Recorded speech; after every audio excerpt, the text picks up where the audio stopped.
আসসালামু আলাইকুম প্রিয় কৃষক ভাইরা, স্কয়ার পেস্টিসাইড ইউটিউব চ্যানেলের পক্ষ থেকে আপনাদের সবাইকে স্বাগতম। আপনারা যারা মরিচ চাষি এবং অনেকেই বেগুন চাষি আছেন, তাদের একটি কমন সমস্যা হলো পাতা কুঁকড়ে যাওয়া। এই রোগটি মরিচ বা বেগুন গাছ লাগানোর পর কোনো না কোনো সময় হয়েই থাকে। এই সমস্যাগুলো হয় মূলত মাকড়ের আক্রমণের কারণে। যারা মাকড় সম্পর্কে জানেন না তাদেরকে বলে রাখি, মাকড় হলো এমন একটি অণুজীব যা খালি চোখে দেখা যায় না। এটি পাতার মেসোফিল টিস্যু থেকে খাবার গ্রহণ করে, যার কারণে পাতা কুঁকড়িয়ে যায়। এই সমস্যা থেকে সমাধানের জন্য স্কয়ারে রয়েছে টক্সিমাইড। এটি এবামেকটিন গ্রুপের ওষুধ।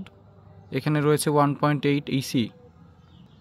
এই ওষুধটি স্প্রে করার পর পাতার মেসোফিল টিস্যুতে প্রবেশ করে এবং ওইখানে বসবাসরত এবং পাতা খেকো মাকড়কে ধ্বংস করে। যে কোনো ধরনের পাতা কুঁকড়ানো রোগের জন্য একমাত্র স্থায়ী সমাধান হলো এবামেকটিন গ্রুপের স্কয়ারের টক্সিমাইড।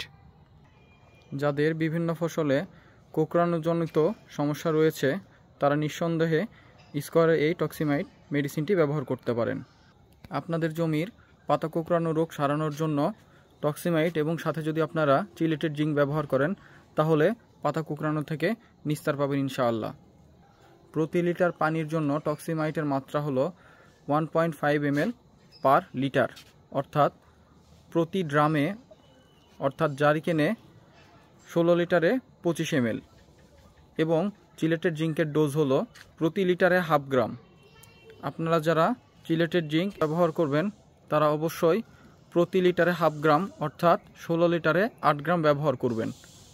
বেগুন বা মরিচের পাতা কুঁকড়ানোর জন্য যদি আপনারা টক্সিমাইট এবং চিলেটেড জিঙ্ক 3 দিন পর পর অথবা 4 দিন পর পর 2টি স্প্রে দেন জমিতে, তাহলে অবশ্যই আশানুরূপ খুব ভালো একটা ফলাফল পাবেন ইনশাআল্লাহ।